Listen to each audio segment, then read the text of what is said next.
When Master Chief Jackson Boone ordered the female candidate to strip her uniform in front of 200 elite warriors, he expected submission, perhaps tears, maybe even rage. What he didn't expect was the intricate presidential service tattoo running down her spine, a mark that made his 34 years of combat experience feel suddenly devastatingly inadequate. But that moment of reckoning was still 3 weeks away. This story begins on a humid Tuesday morning in August 2024, when a woman who looked like she belonged in a university library stepped off a transport bus at the Naval Special Warfare Training Center in Little Creek, Virginia, and changed the future of American military excellence forever. Lieutenant Ashlyn Kincaid stood 5'4" in her civilian clothes, a simple gray cardigan over a white blouse, dark jeans that had seen better days, and practical flats that wouldn't draw a second glance on any college campus in America. Her auburn hair was pulled back in a bun so severe it seemed designed to erase any hint of femininity. No makeup, no jewelry. Nothing that would announce her presence or suggest she belonged in a place where only the most dangerous men and women in the world were forged into weapons. She carried a single worn duffel bag that weighed exactly 43 pounds and a manila folder containing paperwork that raised more questions than it answered. The morning sun was already brutal, pressing down on the asphalt with the kind of heat that made the air shimmer. Around her, other candidates were arriving in groups, their voices carrying the easy confidence of people who'd spent years proving themselves worthy of this moment. They looked like recruitment posters come to life. Broad shoulders that strained against regulation polo shirts, confident strides that announced their presence before they spoke a word. These were men and women who moved like apex predators, who'd earned recommendations from commanding officers, willing to stake their reputations on their candidate's potential. Ashlyn walked through the registration building with quiet efficiency, her movements economical and precise, but lacking the aggressive confidence that seemed to radiate from everyone else. The processing clerk was a young sailor whose eyebrows climbed his forehead when he scanned her paperwork. The forms were legitimate, every stamp in the right place, every signature properly witnessed. But where other candidates had detailed service records spanning pages, Ashlyn's file contained mostly blank spaces and sections covered with black redaction bars. "Ma'am, there seems to be some information missing from your... The documentation is complete." Ashlyn's voice was soft, but it carried a weight that made his next words die. "If there are questions about my eligibility, they should be directed to the program administrator." He nodded and processed her through assigning her a bunk in the candidate barracks. As she walked away, he noticed the note attached to her folder, a simple directive printed on letterhead that carried security classifications he didn't have clearance to understand. He watched her disappear into the midday heat and wondered what kind of person arrived at SEAL training with a file that classified. The female candidate barracks were a long, low building where air conditioning fought a losing battle against Virginia summer. Ashlyn's assigned bunk was in a bay with 7 other women, each one representing what her service branch considered the absolute best they had to offer. The woman in the next bunk was impossible to miss. Chief Petty Officer Victoria Barrett had the kind of physical presence that made even large rooms feel crowded. At 5'9", with arms that looked capable of bench pressing Ashlyn's entire body weight, Barrett wore her strength like armor. Her chest displayed ribbons that told stories of blood, sweat, and determination. She was 28 years old and the only female SEAL instructor at Little Creek, a distinction she'd fought for with savage focus that left no room for weakness. Barrett was watching Ashlyn unpack with predatory interest. "So," she said, her voice carrying authority that filled the bay. "What's your story, sweetheart? Which general's daughter are you?" Ashlyn continued, folding her clothes with methodical precision. "I'm here to complete the program, same as everyone else." Barrett laughed, a sound completely devoid of humor. "Right, and I'm here for the vacation benefits." She gestured at Ashlyn's civilian clothes. "You do realize this isn't summer camp, right? This is the most demanding military training program in the world. People wash out in the first week because they can't handle the physical requirements, and you look like you'd have trouble opening a pickle jar." The other women were listening now, waiting to see how the new arrival would respond. "I appreciate your concern," Ashlyn said, her tone remaining neutral. "I'm sure your experience will be valuable during training." It wasn't submission, it wasn't confrontation. It was something in between that gave Barrett nothing to grab onto and escalate. Barrett seemed genuinely unsure how to respond. Most people either cowered under her intimidation or rose to meet her aggression. Ashlyn had done neither. Corporal Tate Sullivan, a 25-year-old Army sniper from the mail bay next door, decided to join the conversation. No offense, but what unit did you serve with? To get into this program, you need serious credentials, combat deployments, performance evaluations, the kind of record that makes selection boards pay attention. Ashlyn closed her duffel and sat on her bunk. I've served in various capacities. The specifics aren't something I'm authorized to discuss. Professionally appropriate, completely unsatisfying. Exactly the kind of response that would fuel resentment among people who'd earned their spots through channels they could explain. Petty Officer Quinn Radford, a 29-year-old Navy EOD specialist, leaned against the doorframe. You know what I think? I think someone pulled serious strings to get you here. This program is for operators, not office workers looking for adventure stories. Ashlyn's eyes moved to Radford with clinical assessment, cataloging data rather than engaging emotion. I understand your skepticism. Time will tell whether I belong here or not. She stood and began making her bunk with military precision. The corners were perfect, the blanket tight enough to bounce a quarter, the pillow positioned exactly where regulations required. It was clear she'd done this thousands of times before, though none of them could figure out where or when. As evening approached, candidates gathered in the main briefing hall. Ashlyn chose a seat near the back, her small notebook already open. Around her, conversations flowed war stories, establishing pecking orders, shared acquaintances, creating alliances, deployment experiences, building hierarchies. Ashlyn participated in none of it. She was content to observe, to take notes in handwriting so small that reading over her shoulder was impossible. While others asked about meal schedules and phone privileges, Ashlyn remained silent. But her attention never wavered. She was listening to everything, processing information on levels that went far beyond the obvious. When the briefing ended, Ashlyn was one of the last to leave. As she walked across the compound in gathering darkness, she could feel hundreds of eyes on her back, evaluating, dismissing, already writing her off as someone who wouldn't last a week. What none of them knew was that Ashlyn Kincaid had already survived training that made this program look like basic conditioning. The scars hidden beneath her unremarkable clothes told stories of operations that existed only in classified files of missions, where failure meant more than washing out of a program. She'd earned credentials that couldn't be displayed on a uniform, gained experience that couldn't be discussed in mixed company, and learned lessons that came with a price most people couldn't imagine paying. Ashlyn Kincaid had learned long ago that the most dangerous operators were often the ones nobody saw coming. As she prepared for lights out in a bay full of women who'd already written her off as a pretender, she allowed herself the smallest smile. By the time they figured out what they were dealing with, it would be far too late to adjust their assumptions. Master Chief Jackson Boone's office overlooked the main training grounds position so he could watch candidates suffer through physical training while drinking coffee that could strip paint. The walls were decorated with evidence of a career spent in America's most dangerous places. A photograph from Desert Storm showed a younger Boone standing in front of burning oil fields in Kuwait with a SEAL team. Another captured him in Berlin during the Cold War's final days when young SEALs ran operations in the wall's shadow. Iraq 2003, Afghanistan 2007, Baghdad 2018. At 56, he looked every year of his age and then some. His face was weathered by decades of sun, wind, and stress that aged men faster than time alone could manage. The scar along his left temple, souvenir from Baghdad in 2018 when a marketplace ambush nearly killed his entire team, still ached when storms rolled in. They'd survived that day because of intervention from a CIA operative whose face he'd never seen, whose name he'd never learned. The mystery had bothered him for 6 years. 3 bronze stars, a Purple Heart from Fallujah, a Silver Star with a story he still couldn't discuss in public. His chest told the tale of a warrior who'd given his youth to a country that asked more than most citizens could imagine. He was reviewing Ashlyn's file when his phone rang.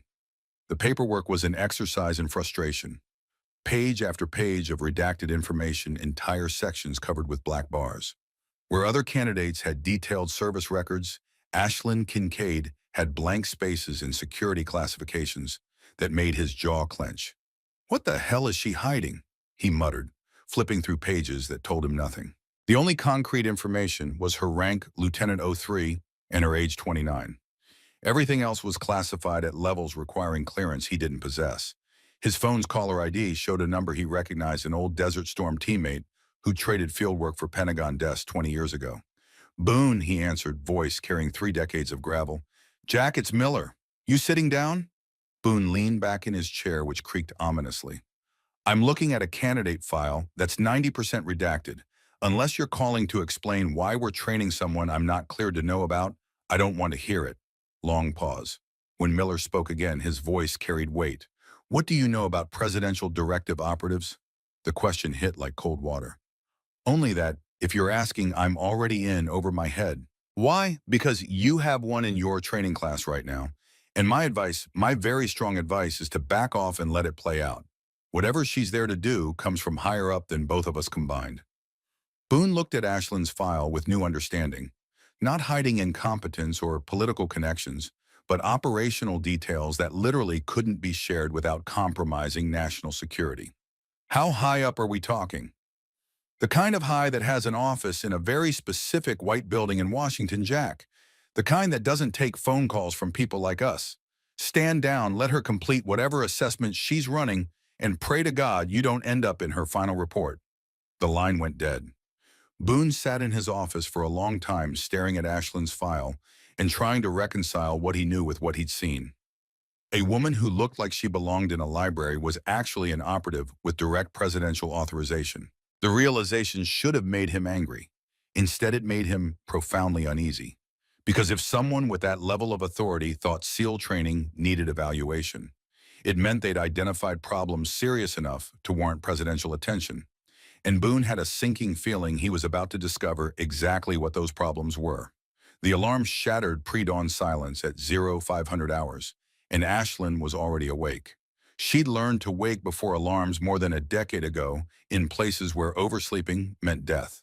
Her body clock had been reset by operational necessity, trained to function on whatever sleep she could steal between missions that existed only in files so classified even their titles were redacted.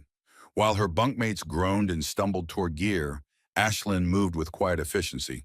She dressed in standard PT uniform that hung loose on her slight frame. The other women noticed her readiness, but interpreted it as nervous anticipation rather than professional habit cultivated through years where being ready first meant being alive later. Barrett emerged from her bunk like a force of nature. Her muscular frame filled out PT gear in ways that advertised serious conditioning.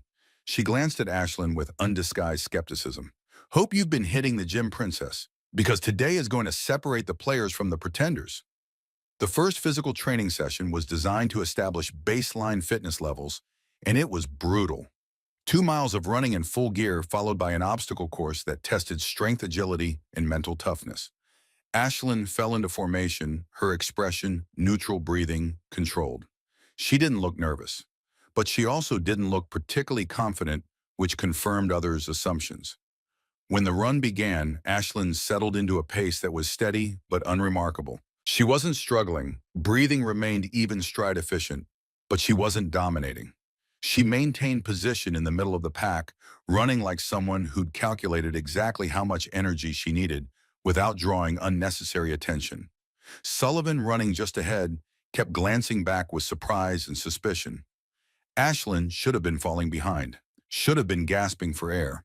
Instead, she looked like she could have been out for a casual jog, her form textbook perfect pace, never varying despite the gear's weight. She's probably been training for months just to get ready for this, Sullivan panted to Radford. Probably hired a personal trainer. The obstacle course was where Ashlyn's capabilities began to show in ways that raised more questions than answers. She approached each obstacle with careful analysis, watching others' technique before making her attempt. When she moved, it was with precision rather than power, using leverage and timing instead of brute force. She wasn't the fastest through the course, but she was among the most efficient, completing each challenge with minimum wasted motion that spoke to formal training rather than natural athleticism. Barrett watched Ashlyn navigate a rope climb with growing irritation. The smaller woman ascended, using technique that maximized leg use while minimizing arm strain, method that suggested professional instruction rather than gymnasium improvisation. Show off, Barrett muttered, though privately she had to admit the technique was sound. More than sound, it was the kind of climbing method taught in advanced schools most candidates never saw. What really bothered others was Ashlyn's note-taking.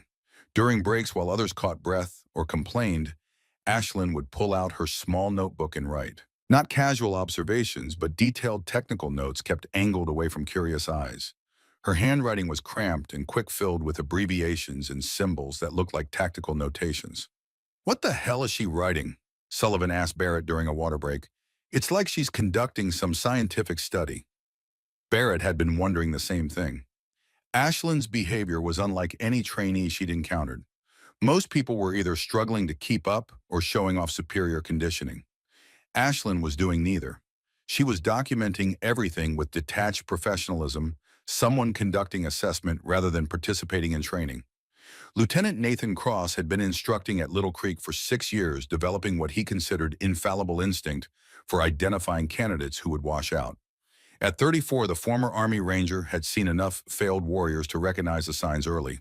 Ashlyn Kincaid was breaking his classification system. During the afternoon's tactical movement exercise, Cross positioned himself at the final checkpoint with growing confusion.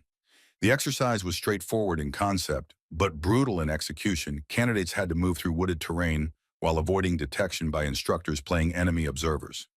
Ashlyn moved differently. She used terrain features others overlooked: subtle ground depressions, providing concealment shadows cast by vegetation, creating natural blind spots, routes minimizing exposure time by exploiting sightline geometry.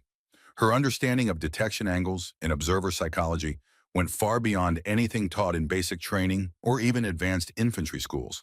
When she reached the objective, a flag candidates were supposed to retrieve without being spotted, she had been completely undetected by instructor teams.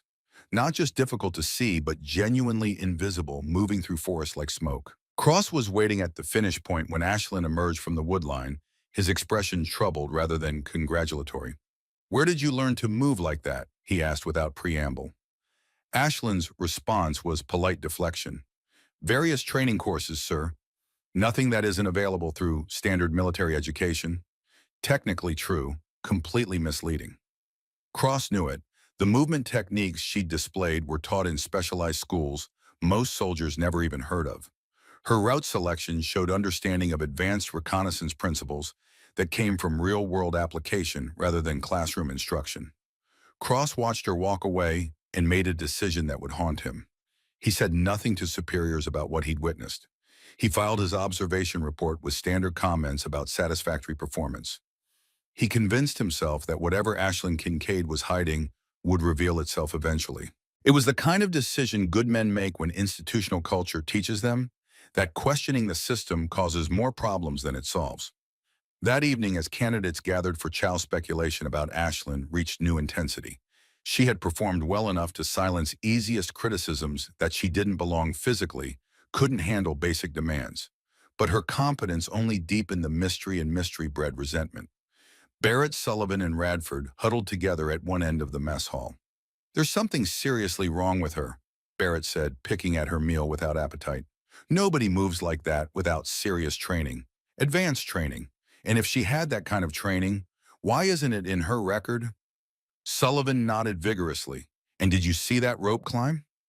That's not something you learn at a civilian gym. That's military technique. Advanced military technique." Radford, most vocal in his criticism, found himself in the uncomfortable position of having to admit she might be legitimate while maintaining his narrative that she didn't truly belong. Maybe she's some kind of special operations washout, someone who got kicked out for psychological reasons or disciplinary problems. That would explain the skills without explaining why she's here. The theory gained traction because it explained Ashlyn's competence while maintaining their belief she was fundamentally flawed. It allowed them to acknowledge her abilities while still considering her an outsider. Ashlyn, sitting alone at a corner table with her notebook open, was aware of their speculation but unconcerned. She'd faced suspicious colleagues before in situations where stakes were considerably higher. Her notebook was filled with observations that would have surprised anyone who could read them, not personal grievances, but clinical assessments of training methodology, personnel evaluation protocols, and subtle ways institutional bias manifested in supposedly objective systems. As evening wore on and candidates prepared for the next day, Ashlyn remained at her table, writing steadily. Her isolation was no longer just social awkwardness. It was becoming a statement declaration that she operated by different rules and standards. Tomorrow would bring new tests, new opportunities for fellow candidates to find fault. But Ashlyn had survived challenges that made military training look like preparation rather than actual work.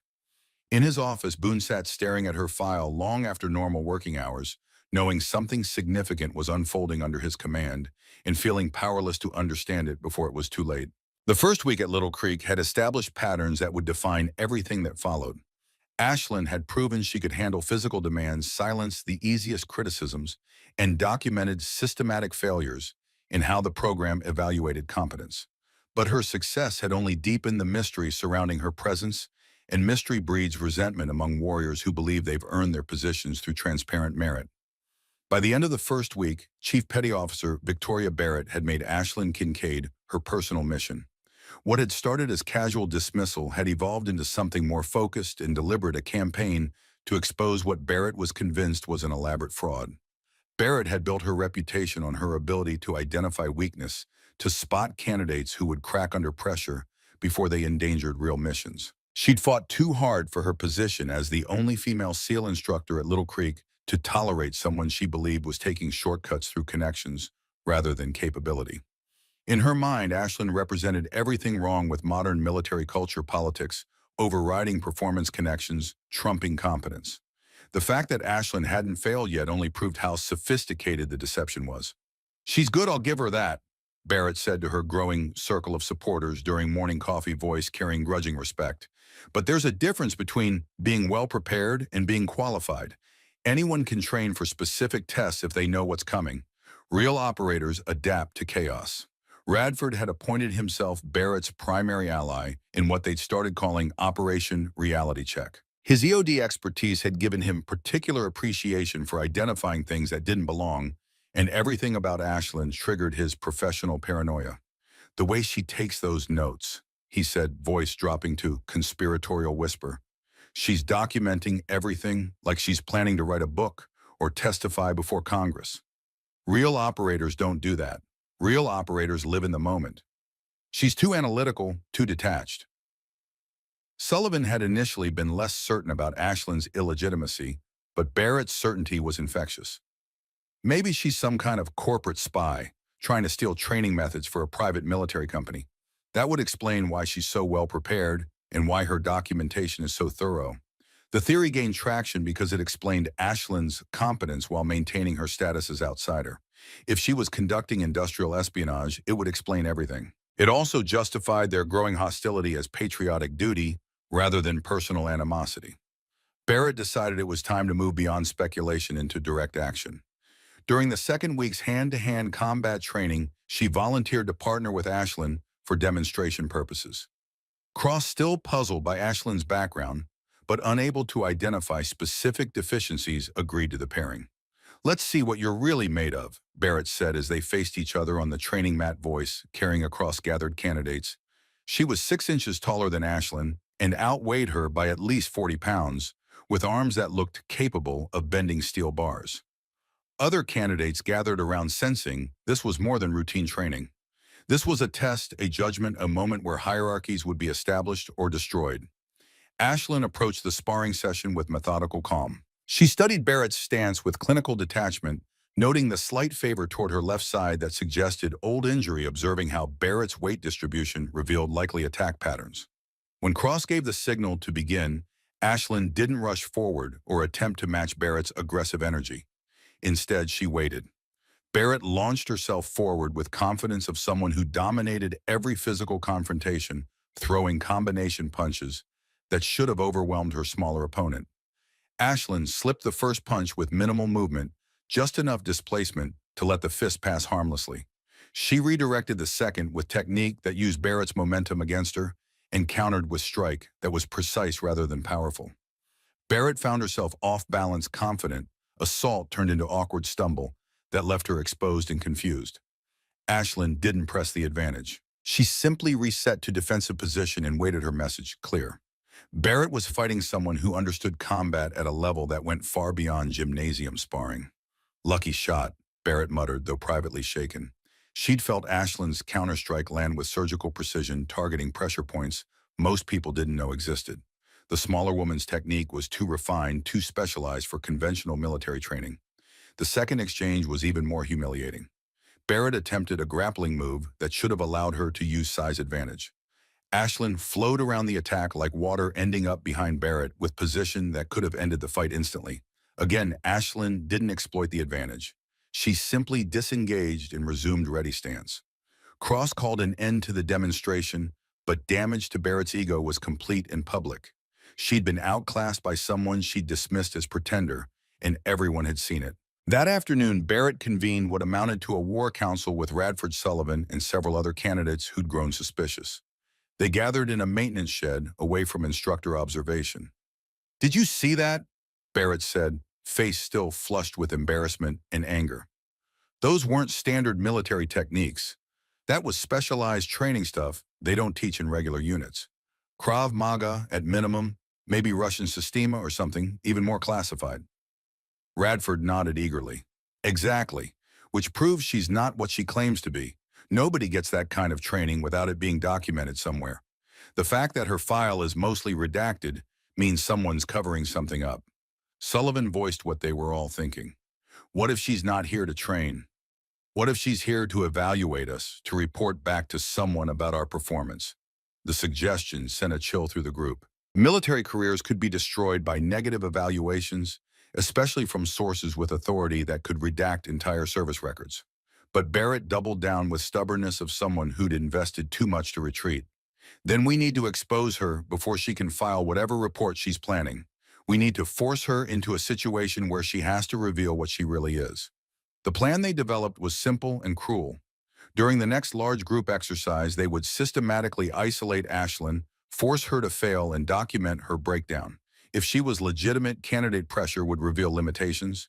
If she was something else, stress would force her to drop cover. Radford volunteered to coordinate with candidates from other training groups. Sullivan agreed to document everything. What none of them understood was that Ashlyn had been monitoring their activities since day one. Her notebook contained detailed psychological profiles of every candidate in the program, including assessments of who was most likely to become a problem and how they would probably act on suspicions. Barrett's group had been predictable in their evolution from skepticism to open hostility. Ashlyn had faced hostile colleagues before in environments where consequences of conflict went far beyond damaged careers. She'd learned to identify threats early and neutralize them before they could compromise mission objectives. The current situation was more complex because she couldn't simply eliminate the problem. She had to maintain cover while dealing with increasing scrutiny.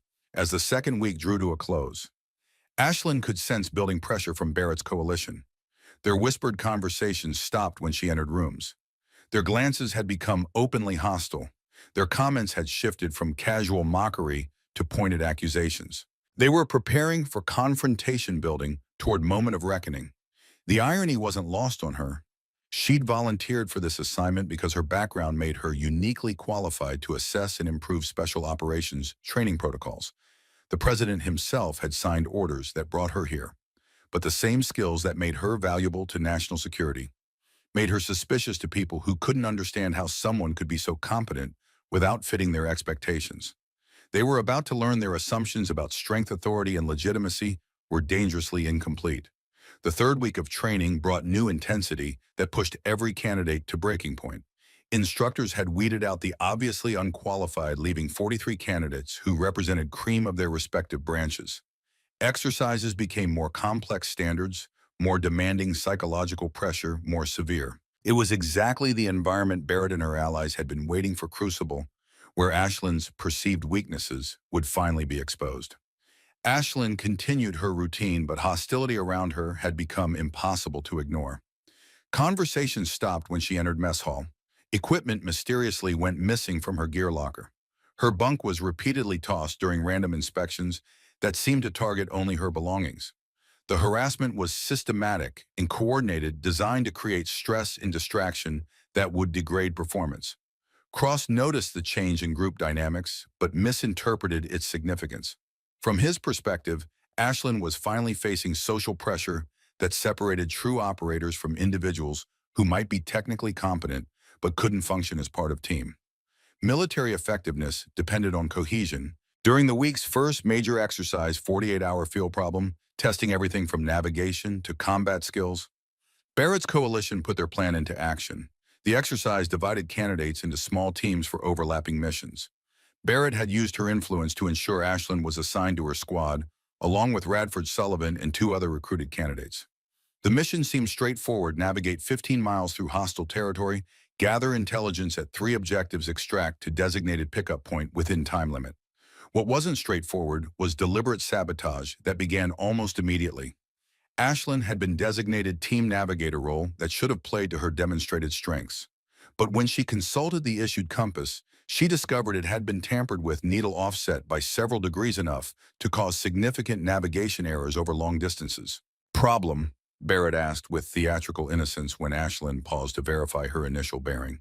Equipment malfunction, Ashlyn replied, calmly producing backup compass from personal gear. She'd learned long ago never to depend on issued equipment for critical functions. Barrett's expression tightened almost imperceptibly. The compass sabotage had been Radford's idea, designed to create cascade of failures. The fact that Ashlyn had prepared for equipment failure suggested professionalism that complicated their narrative. Second sabotage attempt came during movement to first objective. Sullivan, responsible for rear security, began lagging behind at critical moments, creating gaps in formation that violated basic tactical principles. When Ashlyn called attention to the problem, Sullivan responded with unprofessional hostility. Maybe if you weren't setting such an aggressive pace, the team could maintain proper formation, he snapped, voice carrying farther than tactical doctrine recommended. Ashlyn stopped the team and conducted brief after-action review using measured professionalism that made Barrett's jaw clench. She identified formation problems without assigning blame, suggested solutions, redistributed responsibilities. It was masterclass in small unit leadership that impressed the other two team members while making Barrett's coalition look petty.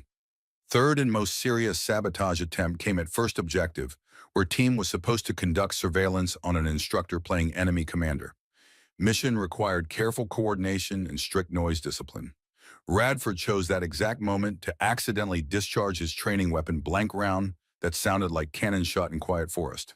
The noise compromised entire mission instantly and irreversibly. According to exercise rules, team would receive failing grade, and three failed objectives meant elimination from program. Ashlyn's response surprised everyone. Instead of frustration or blame, she calmly called for team huddle and began developing alternate plan. The original approach is compromised, she said, voice barely above whisper, but carrying complete authority. But exercise rules don't specify how we gather required intelligence. We can adapt our method while maintaining mission objective. What followed was demonstration of tactical creativity that went far beyond anything taught in conventional military schools. Ashlyn identified alternate observation position. Exercise designers probably hadn't considered developed communication plan, using natural sounds to coordinate team movement, created contingency plans for multiple failure scenarios. The modified plan worked flawlessly. Team gathered required intelligence with precision that impressed evaluating instructors, documented enemy movements with detail exceeding requirements, extracted without further compromise. What should have been devastating failure had been transformed into one of the most successful objective completions. Barrett was furious beyond simple frustration into something darker. Every attempt to expose Ashlyn's weaknesses had instead highlighted her strengths, making Barrett's team look incompetent by comparison. She's making us look like amateurs, Radford whispered during rest halt, face flushed with embarrassment. Sullivan was equally frustrated. It's like she's been through this exact scenario before. No one adapts that quickly unless they've done this for real. The observation was more accurate than Sullivan realized. Ashlyn had indeed faced similar challenges in environments where improvisation meant difference between mission success and national security disasters. She'd learned to treat equipment failures and personnel problems as normal conditions rather than exceptional circumstances. But most disturbing aspect of Ashlyn's performance wasn't technical competence or tactical flexibility. It was her apparent immunity to psychological pressure, breaking other candidates. She showed no signs of strain, no indications sustained harassment was affecting decision-making. If anything, she seemed to perform better under pressure, as if conflict and uncertainty were her natural element. During evening planning session for next day's objectives, Ashlyn pulled out her notebook and began documenting the day's lessons learned. Barrett watched with growing unease. The notebook had become symbol of everything wrong with this situation, evidence Ashlyn was conducting evaluation rather than participating in training. What exactly are you writing in there? Barrett asked, voice carrying edge that made other team members look up. Ashlyn glanced up, expression neutral, but eyes alert. Training observations. Standard practice for continuous improvement. Standard practice for who? Barrett pressed. I've been through dozen advanced training programs, and I've never seen anyone document exercises like that. The confrontation was building towards something that couldn't be walked back. Ashlyn's calm professionalism was like sandpaper against Barrett's growing frustration. Ashlyn closed her notebook and secured it in her gear. Different units have different practices, Chief. I'm sure your experience has been valuable, but it may not be comprehensive. There are things you haven't seen because you haven't had clearance to see them. It was a polite way of saying Barrett's knowledge was limited by security clearance and operational experience. Barrett's face darkened with anger, but before she could respond, Team's radio crackled with instructions for next day's mission. The confrontation would have to wait. But it was clear pressure was building toward explosion that would change everything, and the only question was when it would detonate. That night alone in the barracks bathroom at 0200 hours, Ashlyn allowed herself 60 seconds of grief she'd been suppressing for 4 years. 60 seconds to remember Garrett's last video call, his excitement about the mission, his trust in the intelligence she'd provided. 60 seconds to feel the weight of every warrior who died because competent warnings went unheeded. Then she washed her face, returned to her bunk, and continued the mission. Because that's what Garrett would have done. 3 weeks, 21 days, 504 hours since Lieutenant Ashlyn Kincaid had stepped off that transport bus and into a system designed to break anyone who didn't fit its expectations of what warriors should look like. The morning of Day 21 Evaluation Day dawned with oppressive heat that made Virginia humidity feel like physical weight pressing down on everything. This was the culmination of 3 weeks of intensive training that would determine which candidates advanced to final phase and which would be transferred to other assignments. The remaining 38 candidates had survived everything instructors could throw at them. They'd endured physical training that pushed bodies to failure's edge. They'd completed tactical exercises testing their ability to think under pressure. They'd proven they could function on minimal sleep, adapt to changing circumstances, maintain professional standards, even when exhaustion made every movement feel like pushing through concrete. But today's exercise would separate the truly elite from those who were merely competent. Master Chief Jackson Boone stood before assembled candidates in pre-dawn darkness, his expression grim with seriousness that preceded life-changing announcements. Behind him, senior instructors and evaluators had gathered, including several faces most candidates didn't recognize, officers whose presence suggested today's assessment carried implications beyond simple program advancement. Flags hung motionless in still air. Somewhere in the distance, a mockingbird ran through its repertoire, oblivious to human drama about to unfold. Today's exercise will test everything you've learned, Boone announced, voice carrying across formation with authority of 3 decades commanding warriors. Individual skills, team coordination, decision-making under pressure, leadership under fire. Those who demonstrate the qualities we're looking for will advance. Those who don't will be transferred to other programs more suited to their capabilities. Ashlyn stood at attention, expression neutral, but her mind was analyzing subtle details others missed. The presence of additional evaluators, formal language Boone was using, the way certain candidates were being watched more closely, all suggested today was about more than routine assessment. Boone continued his briefing, outlining exercise that combined elements of everything they trained for. Small teams would infiltrate mock enemy compound, gather intelligence, rescue simulated hostage extract under fire. Each team would be evaluated on tactical proficiency, but individual candidates would also face personal challenges designed to reveal true capabilities under extreme stress. Team assignments have been posted, Boone concluded. You have 30 minutes to review mission briefing and prepare equipment. Questions will be addressed during briefing period. Dismissed. Ashlyn checked assignment roster and felt familiar tightness in her chest. Recognition of tactical situation deliberately constructed to create specific outcomes. She'd been assigned to Team Alpha, led by Barrett with Radford and Sullivan as teammates. It wasn't coincidence. Someone had deliberately created situation where her antagonist would have maximum opportunity to expose whatever they thought she was hiding. Barrett smiled when she saw roster-sharp and predatory expression of someone who'd spent weeks planning for exactly this opportunity. Well, well, Barrett said, as team gathered for mission planning. Looks like it's time to see what you're really made of, Kincaid. No more hiding behind other people's competence. Just you and your actual capabilities. Ashland spread out mission briefing materials with methodical precision. The target compound was complex facility with multiple buildings perimeter security defensive measures designed to channel attackers into kill zones. Hostage was located in central structure, accessible only after neutralizing several security checkpoints. Time limits were tight. Failure conditions were numerous. Evaluation criteria were deliberately vague.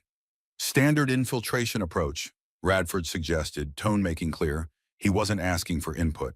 Fast and aggressive, overwhelming force at primary entrance. Ashland studied tactical map before responding. The approach you're describing has low probability of success given defensive layout. Primary entrance is designed to channel attackers into kill zone. We'd be eliminated before reaching first checkpoint. Barrett's expression hardened. So what's your brilliant alternative, Princess? Deception and misdirection, Ashland replied, pointing to specific map features. Create diversion at primary entrance while actual assault team approaches from secondary position. Use compound's own defensive measures against them. Sullivan snorted derisively. That's the kind of complicated nonsense that gets people killed in real operations. Keep it simple. Keep it direct. Ashland's eyes flicked to Sullivan with clinical assessment. Simple and direct works when you have overwhelming superiority. When you don't, you need to be smarter than your opponent. And we don't have superiority here. Planning session deteriorated with Barrett's team systematically rejecting every suggestion Ashland made while proposing increasingly reckless alternatives. It was clear they cared more about undermining Ashland than successfully completing mission. When exercise began, Barrett immediately implemented aggressive frontal assault plan despite Ashland's objections. Result was predictable. Team was killed by defensive fires before advancing 50 meters caught in exactly the kill zone Ashland had identified. According to exercise rules, they now had to complete mission with simulated casualties and reduced capabilities. Outstanding leadership, Chief, Ashland said quietly as they regrouped, tone perfectly neutral, but everyone heard implied criticism. Barrett's face flushed with anger and embarrassment. Mission was going exactly as badly as Ashland had predicted. Maybe if certain team members were more supportive instead of undermining morale with constant negativity, we'd be performing better, Barrett snapped. Morale isn't undermined by honest tactical assessment, Ashland replied, calm professionalism, making rebuke even more effective. It's undermined by pride getting in the way of mission accomplishment. We can succeed if you're willing to adapt. The comment hit Barrett like physical blow because it was so obviously true. She'd allowed personal animosity toward Ashland to compromise professional judgment, and everyone could see it happening. Evaluators were taking notes. Her team was losing confidence. Ashland's quiet competence was making her look increasingly desperate. That was when Barrett made the decision that would change everything. If she couldn't prove Ashland was incompetent through legitimate tactical testing, she would force the issue through methods that went beyond acceptable training protocols. New plan, Barrett announced, voice carrying tone that broke no argument. Kincaid, you're taking point on next assault. Solo penetration of main compound while we provide overwatch from perimeter. It was suicide mission, disguised as tactical assignment, requiring Ashland to advance alone against multiple defensive positions, with no realistic hope of success. Barrett was essentially ordering Ashland to fail publicly and dramatically. Ashland studied compound layout one more time, mind automatically calculating angles, timing probability curves. What Barrett didn't understand was that Ashland had successfully completed similar missions under far worse conditions against real enemies using live ammunition. Understood, Ashland said simply.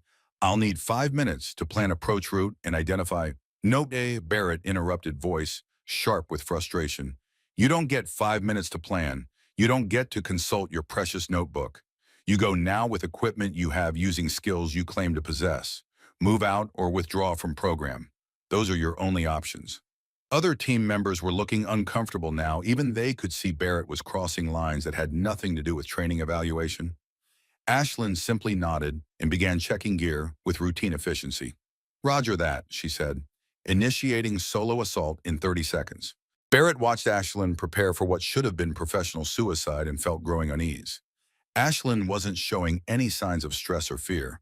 If anything, she looked more focused and purposeful. than during any previous exercise, like someone finally being asked to do something that matched their actual capabilities. Evaluators had moved closer to observe. Boone was speaking quietly into radio, coordinating with other instructor teams.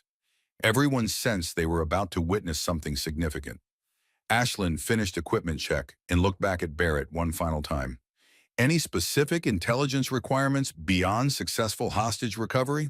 Just don't get yourself killed, Barrett replied, though her tone suggested she wouldn't be particularly upset if Ashlyn failed spectacularly. Ashlyn nodded and disappeared into tree line with fluidity that left observers blinking. One moment she was there, next moment she was gone, as if forest had simply absorbed her. Evaluators exchanged glances of genuine surprise and began tracking her movement through compound sensor network. But what they saw on monitoring screens defied everything they thought they knew about the quiet woman who'd been dismissed as unqualified pretender for 3 weeks. What happened next would be analyzed by military instructors for years to come. Ashlyn didn't just complete the impossible mission Barrett had assigned her, she redefined what evaluators thought was possible. Her approach to compound was so sophisticated that electronic monitoring systems initially lost track of her, mistaking her movement for natural background noise. The route she chose avoided obvious approach paths while exploiting weaknesses in sensor coverage that even exercise designers hadn't fully considered. When she reached perimeter, she didn't crash through defenses. She flowed around them like water, finding path of least resistance. First indication something extraordinary was happening came when compound guards began reporting equipment malfunctions. Sensors going offline in sequence, communication systems experiencing mysterious interference, patrol routes being disrupted by what appeared to be coordinated equipment failures. Exercise controllers initially assumed technical problems rather than recognizing they were witnessing masterclass in electronic warfare and psychological operations. Ashlyn had learned these techniques in classified programs most military personnel would never hear about, practiced them in operations that would never appear in any official history, refined them through repetition in environments where failure meant capture, torture, or grave in country that would never acknowledge her sacrifice.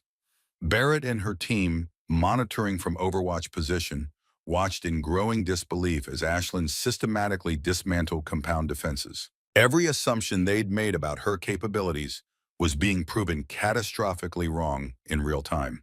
"How is she doing that?" Sullivan whispered, voice filled with awe and terror. Radford was frantically trying to track Ashlyn's movement through scope, but she kept disappearing into shadows and blind spots that shouldn't have existed. "She's ghost walking. That's not something they teach in regular SEAL training. That's black operations level capability." Barrett said nothing, but her face had gone pale with realization she'd made catastrophic error in judgment. Ashlyn wasn't merely competent. She was operating at the level that suggested training and experience that went far beyond anything available through conventional military channels. The climax came when Ashlyn reached building where simulated hostage was being held.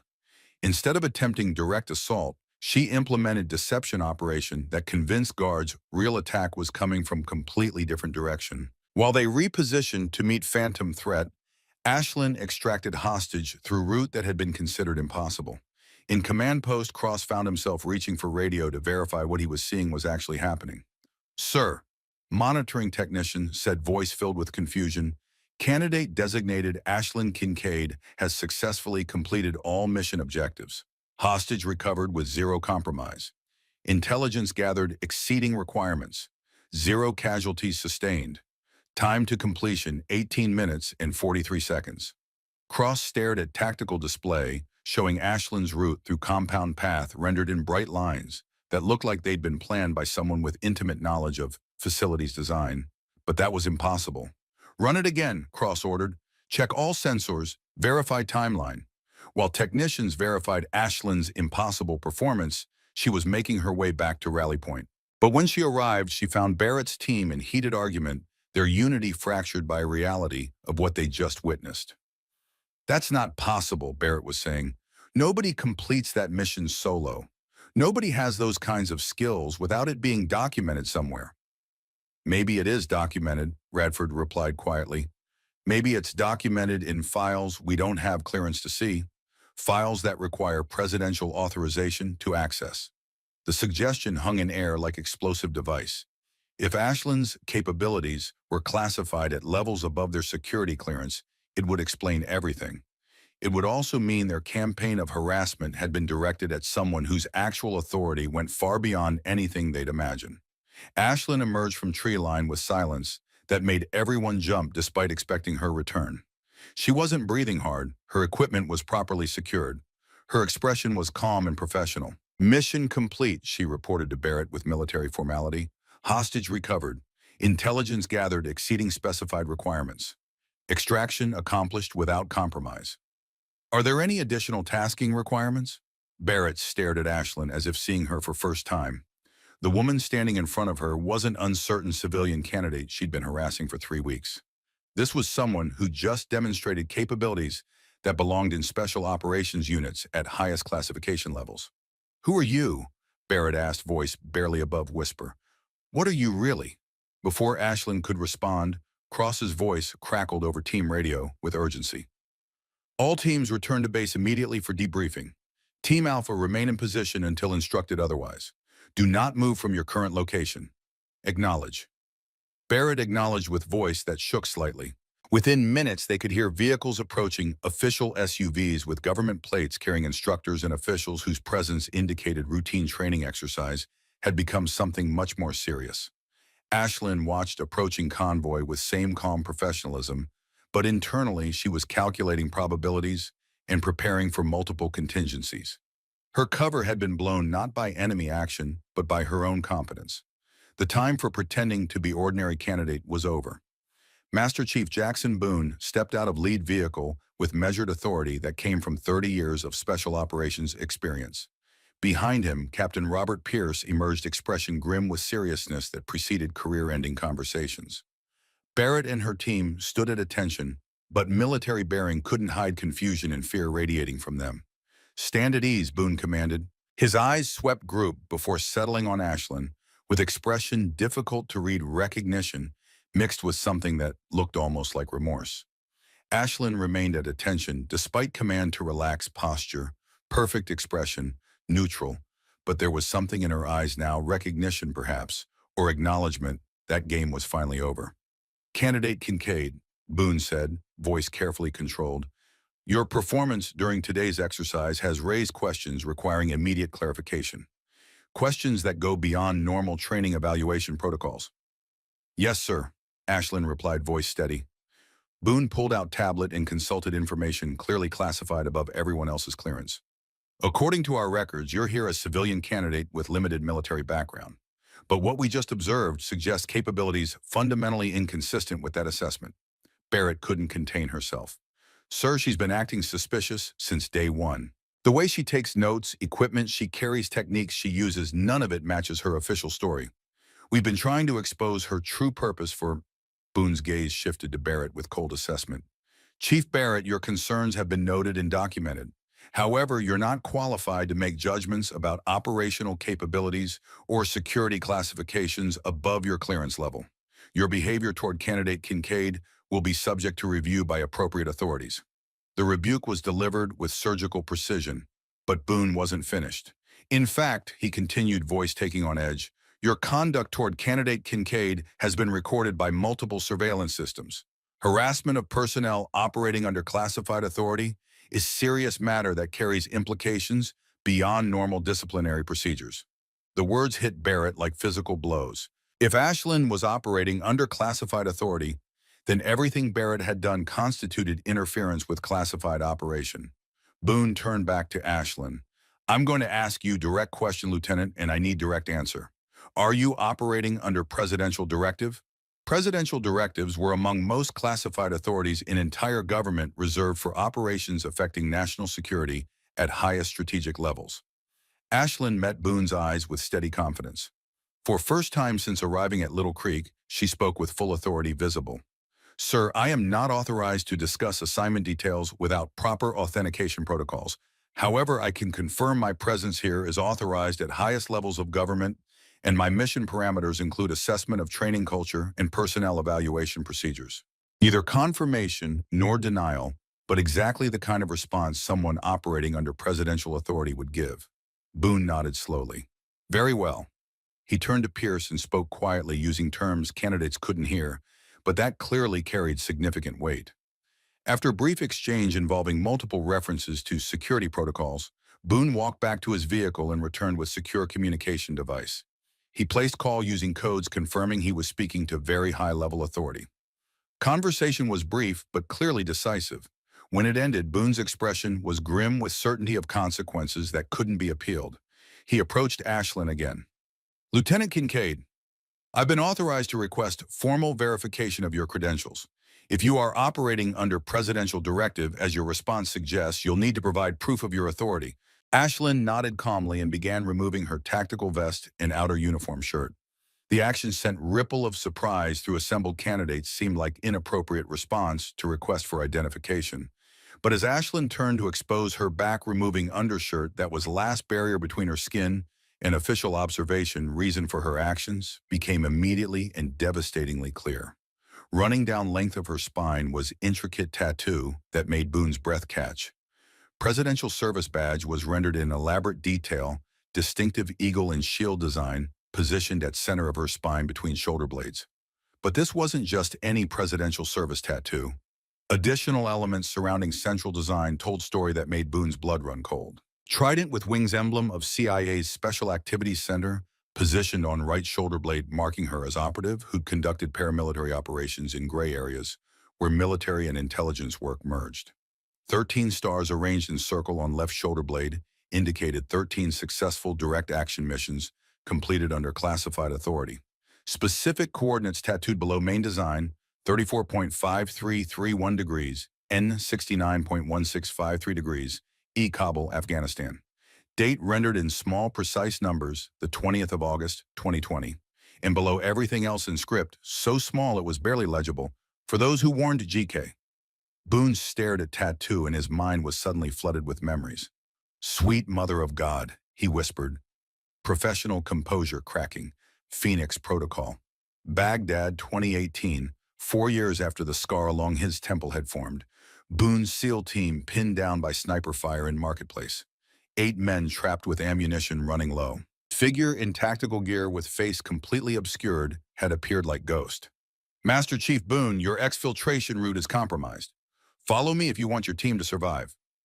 Boone had made decision to trust this mysterious operative in span of 2 heartbeats, and that trust had saved 8 lives.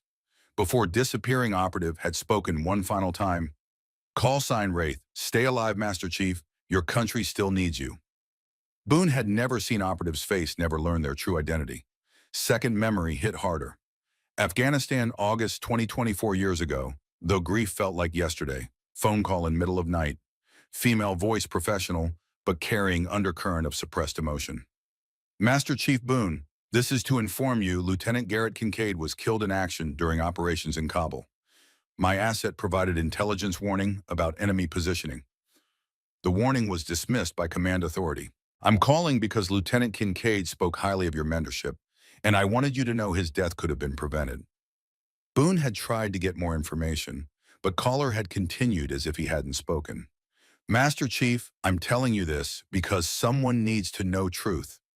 Good warriors are dying because we don't listen to voices that don't sound like what we expect warriors to sound like. Lieutenant Kincaid deserved better. They all deserve better. Lean had gone dead, and now staring at tattoo on Ashlyn Kincaid's back, Boone understood. The voice from Baghdad, the voice from that awful phone call, the operative who tried to save Garrett. They were all same person. Ashlyn Kincaid Wraith had saved his life in Baghdad when he didn't know her face, had tried to save her own brother in Kabul when command didn't listen to her warning, had come to Little Creek to fix system that had killed Garrett and countless others. Coordinates on her tattoo Kabul where Garrett had died. Date August 20th, 2020 day, her brother had been killed because someone dismissed intelligence from source that didn't fit expectations. Inscription. For those who warned, G.K. Garrett Kincaid, her brother, the SEAL Boone had mentored and failed to save. Lieutenant Kincaid, Boone said, voice shaking, cover yourself. Now, he turned to Barrett with fury. Chief Barrett, you just ordered presidential directive operative to strip in front of junior personnel. You systematically harassed someone operating under highest classification of national security authority. You're done, not just in this program in the Navy, Barrett's face had gone completely white. Boone turned back to Ashlyn, who was calmly putting her shirt back on. "You're Wraith, the operative who saved my team in Baghdad." "Yes, sir," Ashlyn confirmed quietly. "And you're Garrett Kincaid's sister, the operative who tried to warn us before he died." "Yes, sir." "You're here to fix the system that killed him." "I'm here to make sure his death meant something, Master Chief. To ensure no other warrior dies because we failed to listen to competent voices that don't sound like what we expect competence to sound like." As she pulled her shirt back on, Ashlyn's hands trembled not with fear, but with 4 years of suppressed rage finally finding release. They'd seen the tattoo.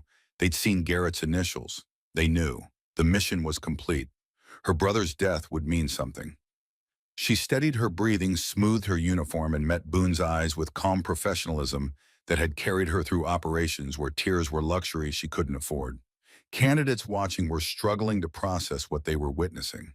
The quiet woman they dismissed for 3 weeks was actually operative, whose credentials included saving SEAL teams running intelligence operations at highest classification levels, having direct authorization from President of United States. Boone pulled himself together with visible effort. "Master Chief, to all personnel, we have Code Phoenix situation. Presidential Directive operative identity has been compromised. Initiate security protocols immediately." Within 20 minutes, training facility was locked down. NCIS agents arrived to take Barrett, Radford, and Sullivan into custody. Other candidates who'd participated in harassment were identified and sequestered. Cross, who'd witnessed everything and done nothing to intervene, was relieved of instructor duties immediately. In secure briefing room 3 hours later, Ashlyn presented her findings to video conference that included Pentagon officials, CIA leadership, and representatives from agencies whose existence wasn't publicly acknowledged.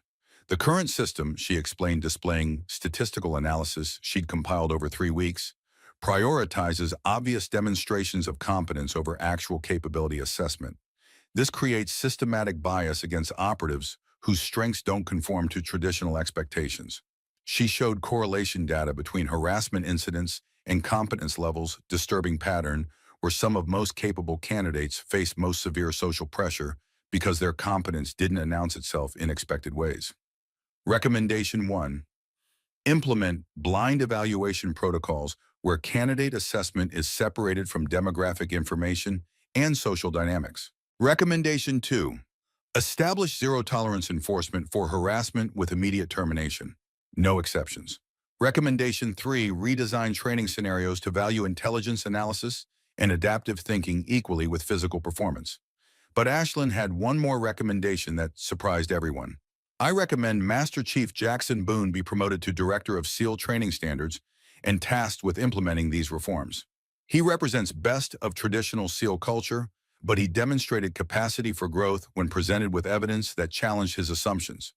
That combination, respect for tradition plus willingness to evolve, is exactly what we need to lead institutional change." 2 days later, Boone found himself at Arlington National Cemetery standing before a white headstone. Lieutenant Garrett Kincaid, Navy SEAL. Bronze Star, Purple Heart, August 20th, 2020. "I'm sorry, son," he said quietly. "I failed you. Failed to see intelligence warning was legitimate. Failed to push back when command dismissed it. Failed to recognize competence doesn't always announce itself the way I expected. Took your sister stripping in front of 200 people for me to see what you tried to show us. He always spoke highly of you, Master Chief." Boone turned to find Ashlyn standing respectful distance away. "I didn't know you'd be here," he said. "I come every Sunday. Garrett and I had coffee together every Sunday morning before he deployed. It's the least I can do now."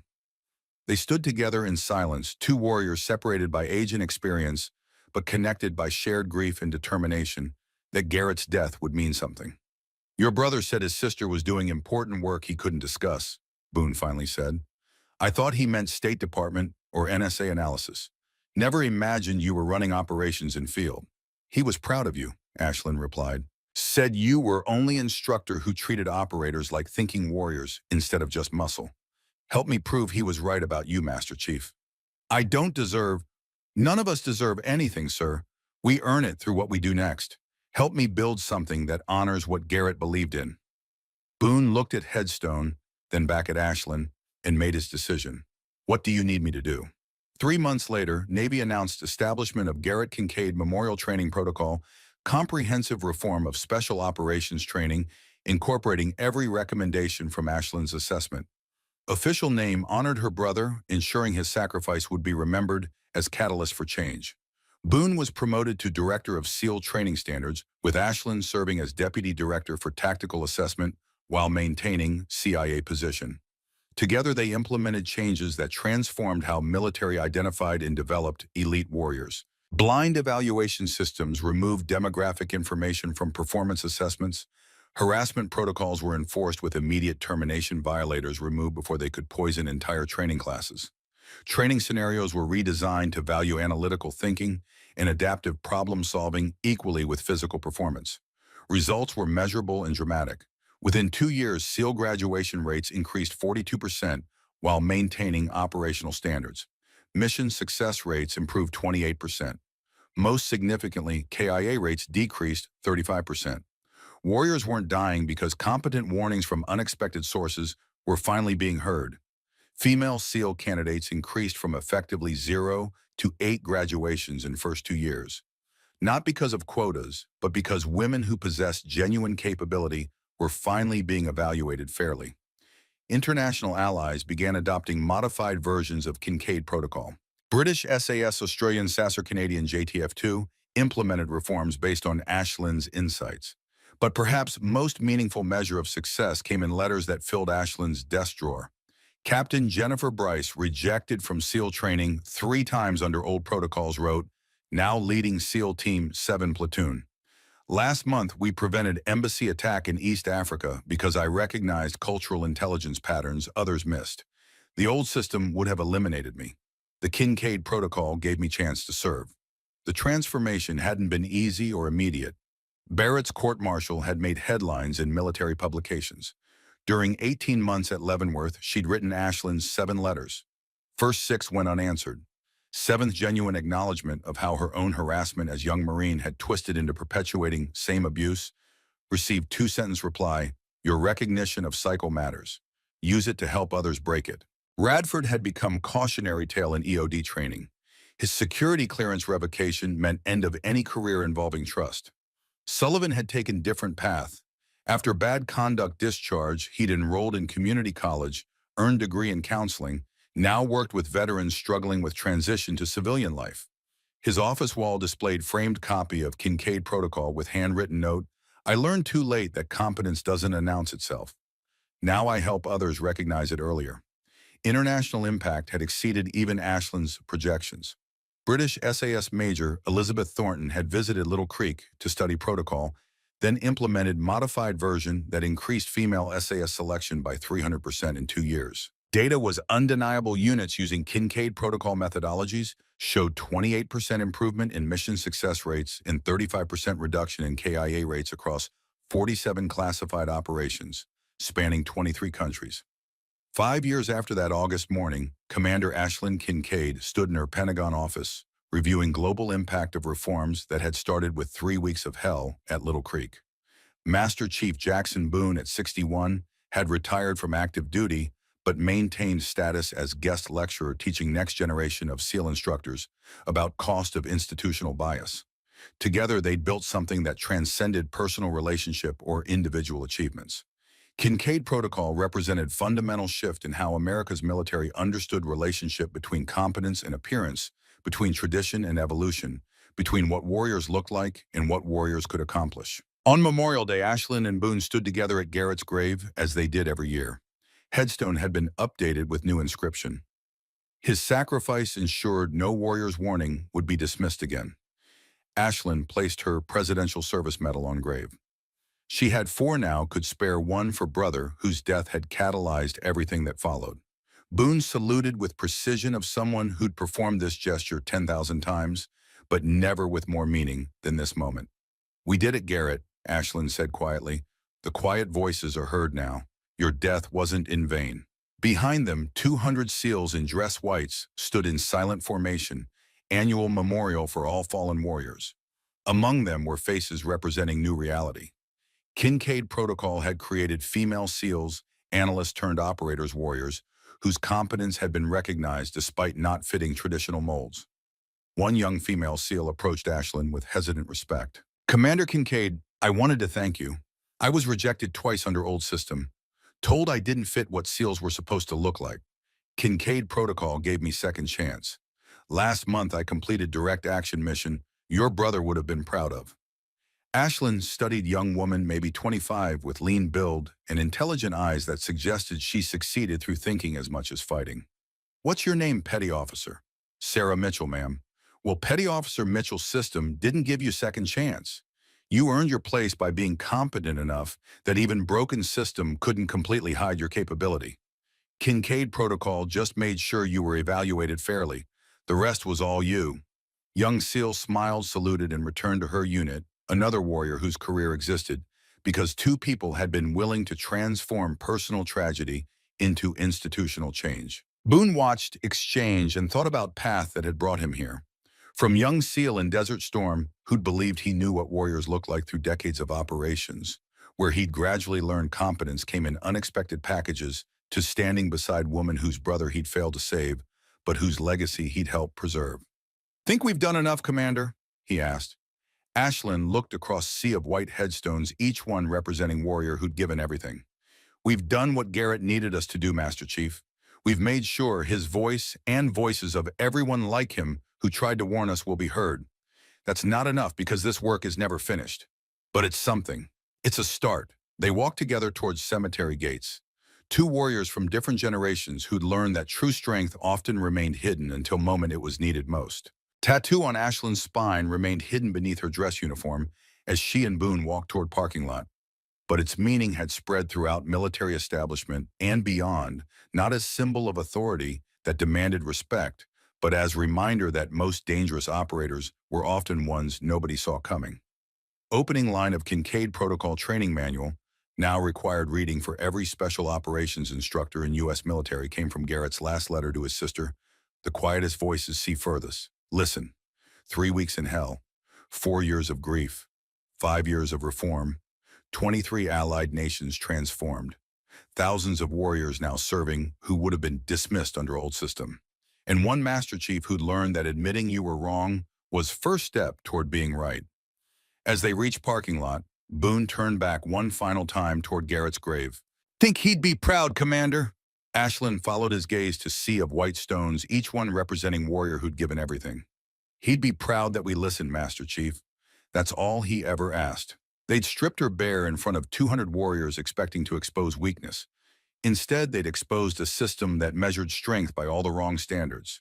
And in exposing it, they'd changed it forever.